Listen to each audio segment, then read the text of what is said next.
কবি উপেন রায়ের লেখা কবিতা শীদল। আমাদের রাজবংশী মানুষজনের সবচেয়ে প্রিয় খাবার।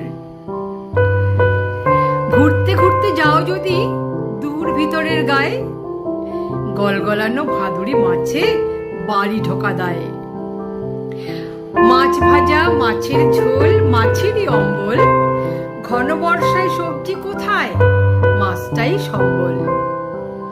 মায়ে ঝিয়ে কেটে ধুয়ে রোদে শুকিয়ে নিয়ে নানা উপাদানে মণ্ড বানিয়ে রাখে রোদে শুকিয়ে।